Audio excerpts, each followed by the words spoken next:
दोस्तों, आपके साथ एक बात करनी थी और मुझे लगा कि आज अच्छा मौका है कि एक दिल की बात, मन से जो एक बात निकल रही है, वो आपके साथ कर डालता हूँ। दोस्तों, इस वीडियो के अंदर में 2 बातों को मैं डिस्कस करना चाहता हूँ। एक, ये जो इन्फ्लुएंसर्स की ग्रोइंग कम्युनिटी है और ये जो सेबी ने कुछ बातें अभी इन दिनों की है कि इन्फ्लुएंसर कम्युनिटी को कैसे रेगुलेट करें, इसके बारे में एक चर्चा मैं करूँगा।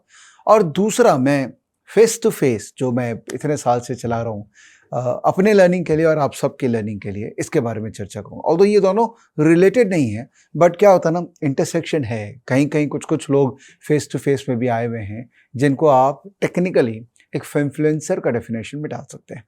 तो पहले इन्फ्लुएंसर एज ए कॉन्सेप्ट को समझते हैं और सेबी क्या करना चाहता है, ये समझने की कोशिश करते हैं।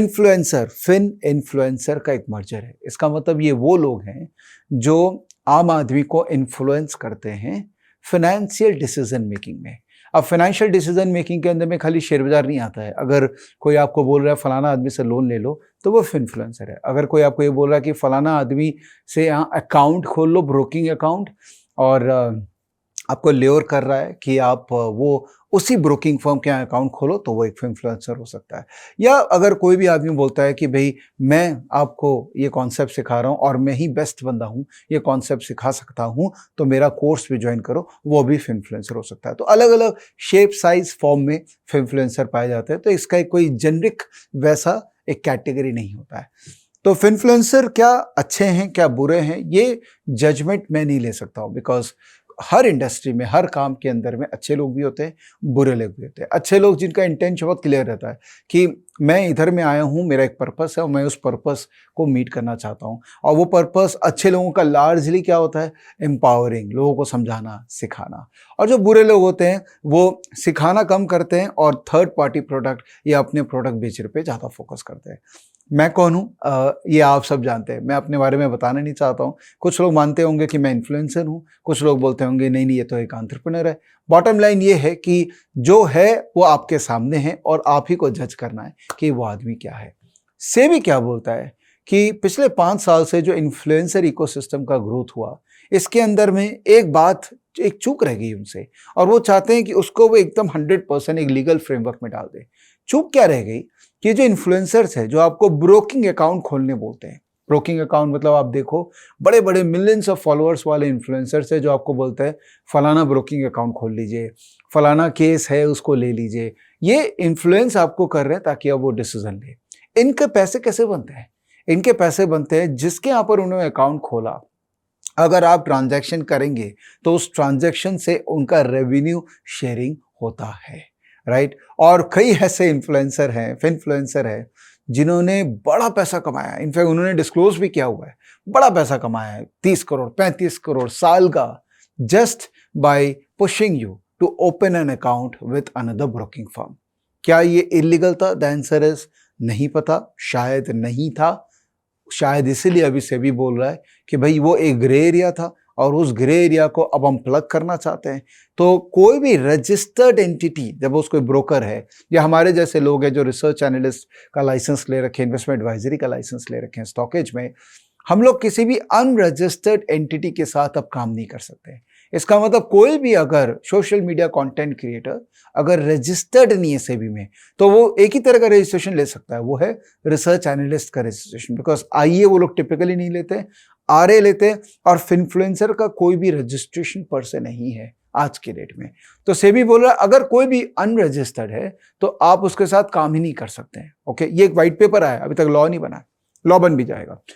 दूसरा बात, अगर आप काम करते भी हैं तो किसी के साथ आप ट्रेल रेवेन्यू नहीं शेयर कर सकते, मतलब रेवेन्यू जो है वन टाइम दे सकते हैं। इसका मतलब brokerage sharing from influencer community will stop. तो अगर कोई इंडिविजुअल है जो आपको ब्रोकिंग अकाउंट खोलने बोल रहा है, आप मत खोलिए उसके थ्रू अकाउंट, बिकॉज रेगुलेटर को ये पसंद नहीं है, एक्सेप्ट अंटिल वो बंदा ऑथराइज्ड पर्सन है, मतलब सब ब्रोकर है उस ब्रोकर का।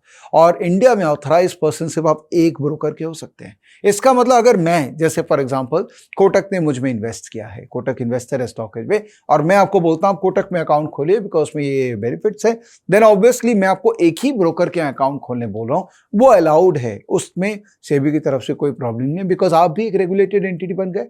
राइट? अगर मैं ऑथराइज पर्सन बन गया तो मेरी ऑर्गेनाइजेशन और मैं भी रेगुलेटेड हो गए। तो रेगुलेटेड एंटिटीज को हर तरह का काम अलाउड है। नॉन रेगुलेटेड एंटिटी के साथ में जो रेगुलेटेड एंटिटीज ऑलरेडी हैं वो काम नहीं कर सकती हैं। और अगर आपको रेवेन्यू शेयरिंग करना है तो आपको ऑथराइज पर्सन बनना पड़ेगा।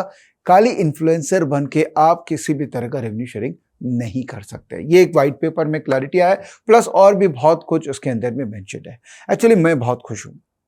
मैं इसलिए खुश हूँ क्योंकि मैं अपने आप को ये हमेशा बोलता हूँ कि मैं एक इन्फ्लुएंसर नहीं हूँ। मैं मल्टीपल प्रोडक्ट्स, मैं अपने ही प्रोडक्ट में एक एंटरप्रेन्योर हूँ। मैं अपने ही जो क्रिएटेड प्रोडक्ट्स हैं उनकी बातें करता हूँ, क्योंकि मुझे लगता है कि जो मैं क्रिएट कर रहा हूँ उसमें सब्सटेंस है, उसमें वैल्यू दिखता है मुझे, और मैं चाहता हूँ लोग मेरे क्रिएशंस के साथ में जुड़े। इसमें कोई खराबी नहीं है। लोग जो एंटरप्रेन्योर है, जो अपनी प्रोडक्ट के बारे में बात नहीं करेगा, वो क्या चीज़ का एंटरप्रेन्योर। लेकिन हाँ, थर्ड पार्टी प्रोडक्ट मैं बहुत ही लिमिटेड पुश करने की कोशिश करता हूँ, बिकॉज अगर मैं कन्विंस्ड हूँ, अगर मैंने खुद का पैसा लगा रखा, अगर मैं खुद ही उस चीज़ से कन्विंस हूँ, तभी मैं वो आपको बोलता हूँ लेने, अदरवाइज मैं अवॉइड करता हूँ। तो मैं टेक्निकली एक इन्फ्लुएंसर नहीं हूँ। मैं तो कोशिश करता हूँ कि मैं एक इंस्पिरेशन बनूँ, ताकि एक कोई भी मेरे जैसा एक जोन पे आना चाहता है, from a entrepreneur introvert person to a more of an extrovert social media content creator, अगर कोई आना चाहता है तो इंस्पायर हो, यही मेरा दायित्व है।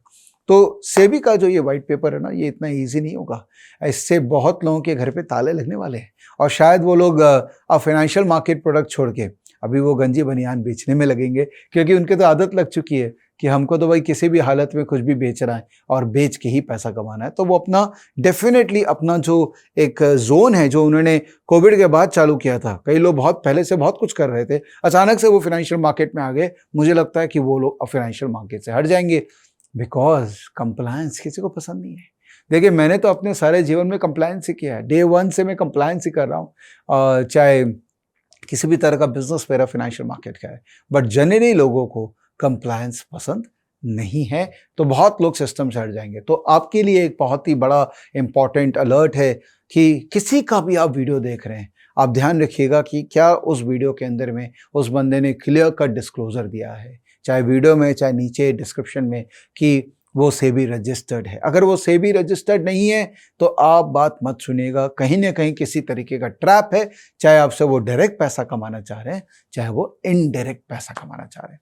तो ये क्लैरिटी रखिएगा। एक और छोटा सा क्लैरिफिकेशन एजुकेशन को लेके, मैं हमेशा मानता हूं कि एजुकेशन इंडिया में नॉन रेगुलेटेड है। इसका मतलब अगर कोई भी आपको पढ़ा रहा है तो उसके लिए आप कभी भी किसी भी तरह का लाइसेंस नहीं मांग सकते हैं, क्योंकि इंडिया में आज की डेट में कोई लाइसेंस की रिक्वायरमेंट नहीं है। हाँ, लेकिन पढ़ाने के साथ साथ अगर वो किसी भी तरह का एडवाइजरी कर रहा है, किसी भी तरह का, तब बिना लाइसेंस के वो एडवाइजरी नहीं कर सकता है। तो आप ये भी देखिएगा कि जो पढ़ा रहा है वो क्या है, क्या वो एक्चुअल में ट्रेडर है, चाहे वो एक्चुअल में इन्वेस्टर है या एडवाइजर है। और अगर आप मार्केट के अंदर में ट्रेडर हैं और आप सोशल मीडिया पे आके अपना ट्रेडिंग आइडियाज़ लोगों के साथ शेयर कर रहे हैं, अपने ट्रेडिंग पोजीशंस बना रहे हैं, आज के डेट में उस पर सेबी की तरफ से उतना ज़्यादा कोई लीगल फ्रेमवर्क नहीं है, बिकॉज मैं इंडिविजुअल हूँ और मैं अपनी बात कर ही सकता हूँ सोशल प्लेटफॉर्म पे। बट मुझे लगता है वो भी एक इम्पॉर्टेंट पॉइंट है जो माइंड में रखना चाहिए, कि शायद एक पॉइंट पे जाके सेबी उसको भी डिसअलाउ कर देगा, बोलेगा अगर आप किसी भी तरह का ट्रेड पोजीशंस, किसी भी तरह का अपना profit and loss social media platform पे दिखाते हैं, तो it may tantamount to luring of customers for yourself, for your business, direct और इनडायरेक्टली, और वो आपको डिसकंटिन्यू करने पड़ सकता है। ये आज के रेट में व्हाइट पेपर है, पता नहीं इस व्हाइट पेपर को लॉ में कैसे कन्वर्ट करेगा सेबी। अब मैं इससे दूसरे पार्ट में आता हूँ, वो है फेस टू फेस।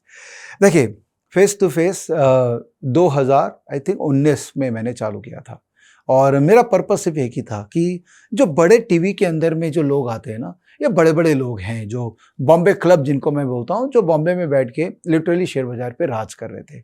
लेकिन जो छोटे छोटे शहरों में जो टैलेंट है इंडिया का, वो टैलेंट दो पर्पस सॉल्व करता है। एक, हमको बिलीव सिस्टम देता है कि अगर वो कर सकता है तो मैं क्यों नहीं कर सकता हूँ, तो एक इंस्पिरेशन के लिए बहुत बड़ा एक साधन बनता है पूरे देश के लिए।